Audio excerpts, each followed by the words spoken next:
तो कैसे हैं आप सभी लोग। उम्मीद करता हूँ स्वस्थ होंगे, मस्त होंगे और जबरदस्त होंगे।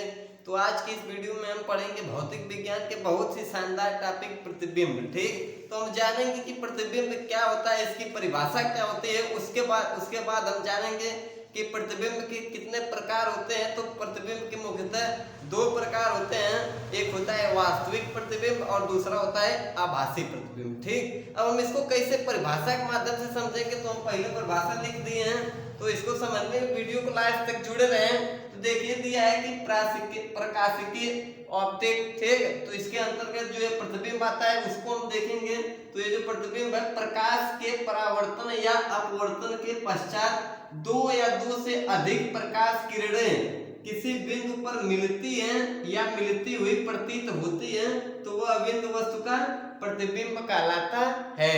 ठीक, अब बात को समझिए। पहले ही वीडियो में बता चुके हैं कि प्रकाश का परावर्तन या अपवर्तन किसे कहते हैं। ठीक, तो कहने का तात्पर्य है कि जब प्रकाश की किरणें परावर्तन के पश्चात या अपवर्तन के बाद किसी बिंदु पर मिलती या मिलती हुई प्रतीत होती हैं, तो वह वस्तु का क्या कहलाती है, प्रतिबिंब।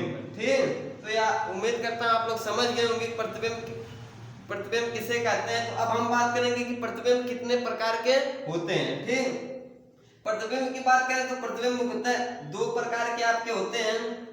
पहला होता है आपका वास्तविक प्रतिबिंब और दूसरा होता है आभासी प्रतिबिंब। अब यदि हम प्रतिबिंब को फिगर के माध्यम से समझना चाहें तो देखिए, अब जैसे देखिए कोई हम एक दर्पण ले लेते हैं, एक हम यहाँ पे दर्पण ले लिए और ये आपका मुख्य फोकस हो गया। जब इस पे प्रकाश की किरणें जब इस पे पड़ती हैं इस दर्पण पर, तो ये आपका मुख्य फोकस हो गया और ये हो गया आपका वक्रता केंद्र। जब यह प्रकाश की किरण इस दर्पण पर पड़ती है तो मुख्य फोकस से होकर क्या करती है, चली जाती है परावर्तित होने के बाद।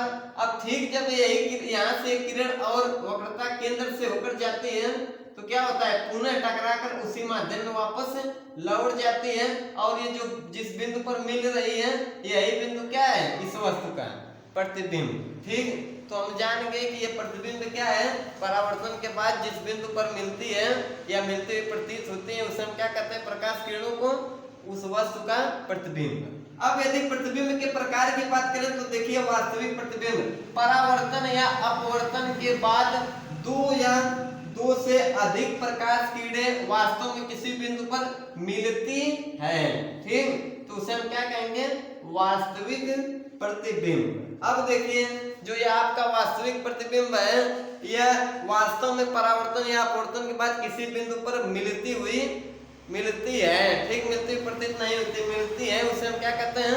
अब जैसे देखिए प्रकाश किरण यहाँ पर से गई, टकराकर दर्पण से ये मुख्य फोकस से होकर चली आई। ठीक, प्रकाश की किरण या वक्रता केंद्र से होकर जब जाती है तो टकराकर पुनः उसी माध्यम में चली गई। तो यह जो बिंदु काट रहा है, मिल रहा है जिस बिंदु पर, यही बिंदु क्या है, प्रतिबिंब। ठीक, तो ये आप वास्तविक प्रतिबिंब को समझ सकते हैं, यह वास्तविक प्रतिबिंब का ही फिगर है।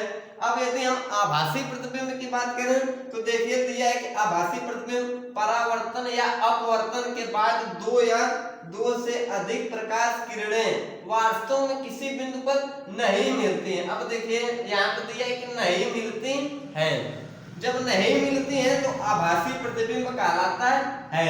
अब जैसे इसको फिगर के माध्यम से समझना हो तो देखिए फिगर के माध्यम से भी हम समझ सकते हैं। यदि फिगर के माध्यम से समझना चाहें तो देखिए एक दर्पण ले लेते हैं,